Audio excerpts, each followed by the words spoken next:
நேர்கள் அனைவருக்கும் அஸ்ஸலாமு அலைக்கும் வரஹ்மத்துல்லாஹி வபரகாத்துஹு. வணக்கம். மற்றும் ஒரு காணொளி ஊடாக உங்களை சந்திப்பதில் மிக்க மகிழ்ச்சி அடைகின்றேன். அதாவது அஸ்வஸ்ம கொடுப்பனவு 5000 ரூபாய் கொடுப்பனவு குறித்து நிறைய பேர் நிறைய கேள்விகளை என்னிடம் கேட்டுக்கொண்டிருக்கிறார்கள். அதாவது இந்த வருஷம், அதாவது இந்த மாதம் டிசம்பர் மாதத்துடன் நிறைவடைய இருந்த 5000 ரூபாய் கொடுப்பனவு எங்களுக்கு இந்த மாதத்துடனே நிறைவடைகிறதா, இல்லை எங்களுக்கு அதிகரிக்கப்படுகிறதா, மீண்டும் எங்களுக்கு அதிகரிக்கப்படுகிறதா என்று சொல்லி நிறைய பேர் என்னிடம் கேட்டுக்கொண்டிருக்கிறார்கள்.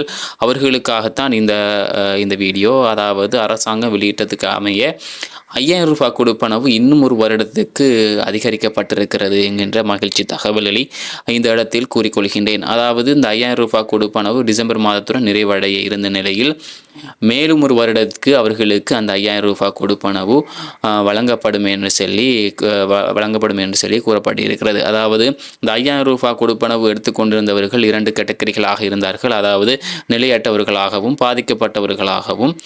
அவர்களுக்காக, அதாவது இந்த நிலையற்றவர்களுக்கு 2025 3/31 வரைக்கும் அந்த கொடுப்பனவுகள் வழங்கப்படும். அதே போன்று பாதிக்கப்பட்டவர்களுக்கு 2025 12/31 வரைக்கும் கொடுப்பனவுகள் வழங்கப்படும் என்று சொல்லி ஒரு மகிழ்ச்சியான அந்த தகவல்களை உங்கள் இந்த வீடியோவில் உங்களுக்கு தெரிவித்துக் கொள்கின்றேன். இந்த விடயங்கள் அனைத்தும் எப்போது நடைமுறைக்கு வரும் என்று தெரியாது. அதே போன்று இந்த 8500 ரூபாய் கொடுப்பனவுகளும் அதிகரிக்கப்பட்டிருக்கிறது. 8500 ரூபாய் கொடுப்பனவுகள் 10,000 ரூபாவாக அதிகரிக்கப்பட்டு அவர்களுக்கு 10,000 ரூபாய் வழங்கப்பட இருக்கிறது. அதே போன்று கடுமையான ஏழையாக கருதப்படுகின்ற அந்த 15,000 ரூபாய் கொடுப்பனவு எடுக்கக்கூடியவர்களுக்கு 17,500 ரூபாவாக அதிகரிக்கப்பட்டு 2026 வரைக்கும் அவர்களுக்கான அந்த கொடுப்பனவுகள் வழங்கப்பட இருக்கிறது என்கிற விஷயத்தையும் இந்த காணொளி ஊடாக தெரிவித்துக் கொள்கின்றேன். இந்த விடயம் எப்போது நாடாளுமன்றத்திற்கு நடைமுறைக்கு கொண்டு வரப்படுமோ அதிலிருந்து தான் இந்த கொடுப்பனவுகள் வழங்கப்படும் என்று இந்த காணொளி ஊடாகவும் தெரிவித்துக் கொள்கின்றேன்.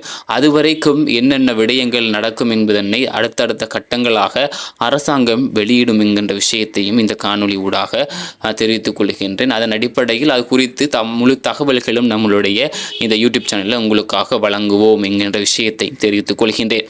அதனைத் தொடர்ந்து மற்றொரு விடயம் என்னென்று சொன்னால், இந்த விண்ணப்பங்கள், அதாவது 2 விண்ணப்பங்கள் தற்போது வழங்கப்பட்டு அது கொண்டு சில விண்ணப்பங்களை விண்ணப்பிச்சு கொண்டிருக்கிறாங்க மக்கள். இதில் என்ன சொன்னால் 2 விண்ணப்பங்கள், அதாவது மனக்குறை, அதாவது முதலாம் கட்டத்தில் விண்ணப்பிச்சு கிடைக்காதவங்களுக்கு மனக்குறைன்னு சொல்லிட்டு ஒரு ஃபார்ம், அந்த ஃபார்மை விண்ணப்பிக்க முடியும் என்று சொல்லி அரசாங்கம் தெரிவித்திருந்தது. அதே போன்று இந்த 2ஆம் கட்டம் விண்ணப்பிக்காதவர்கள் மீண்டும் அவர்களுக்கு வாய்ப்பு வழங்கப்பட்டிருக்கிறது. 2ஆம் கட்டத்தில் விண்ணப்பிக்காதவங்க மீண்டும் விண்ணப்பிக்கலாம் என்று சொல்லி 2ஆம் கட்ட ஃபார்ம்னு சொல்லி 2 ஃபார்ம்களும் வெளியிடப்பட்டிருக்கிறது. தற்போது வரைக்கும் விண்ணப்பங்கள் விண்ணப்பிச்சு கொண்டிருக்கிறாங்க. அதிக அளவிலான மக்கள் டிஎஸ் ஆஃபீஸுக்கு போய் சென்று நிறைய மக்கள் லைனில் நின்று இந்த விண்ணப்பங்களை விண்ணப்பிச்சு கொண்டிருக்கிறாங்கங்கிற விஷயத்தையும் இந்த இடத்துல கூறிக்கொள்கின்றேன். நீங்கள் அந்த அளவுக்கு டிஎஸ் ஆஃபீஸுக்கு போயிட்டு நீங்கள் லைனில் நின்று விண்ணப்பங்களை கொடுக்கணுன்ற அவசியம் இல்லை. உங்களுடைய ஜிஎஸ்டிட்ட போயிட்டு நீங்கள் உங்களுடைய விண்ணப்பங்களை கொடுக்க முடியுங்கிற விஷயத்தையும் தெளிவாக கூறிக்கொள்கின்றேன். அதே போன்று தான் இந்த 2ஆம் கட்டத்தில் ஏற்கனவே 2ஆம் கட்டம் ஏற்கனவே விண்ணப்பங்கள் விண்ணப்பித்தவங்க மீண்டும் இந்த ஃபார்மை விண்ணப்பிக்கலாமான்னு சொல்லி கேட்காங்க. அதாவது விண்ணப்பங்கள் விண்ணப்பித்து எங்கள்கிட்ட கையில் QR கோட் கிடையாது. அதே போன்று எங்களுடைய வீடுகளுக்கு இன்னும் யாரும் எங்களுடைய தகவல்களை பெற்றுக்கொள்வதற்கு இந்த அதிகாரம் வரவில்லை. நாங்களும் இந்த விண்ணப்பங்களை விண்ணப்பிக்க முடியுமான்னு சொல்லி நிறைய பேர் கேட்குறாங்க. ஸோ அவர்களுக்கான தகவல் என்னென்னு சொன்னால், இந்த விண்ணப்பங்களை நீங்கள் விண்ணப்பிக்க தேவையில்லை. ஏற்கனவே நீங்கள் விண்ணப்பிச்சிட்டிங்கன்னு சொன்னால் நீங்கள் மீண்டும் இந்த விண்ணப்பத்தை நீங்கள் விண்ணப்பிக்க தேவையில்லை. உங்களுடைய வீடுகளுக்கு கட்டாயம் வந்து உங்களுடைய தகவல்களை அவங்க எடுத்துக்கொள்வாங்கங்கிற விஷயத்தையும் தெளிவாக கூறிக்கொள்கின்றேன்.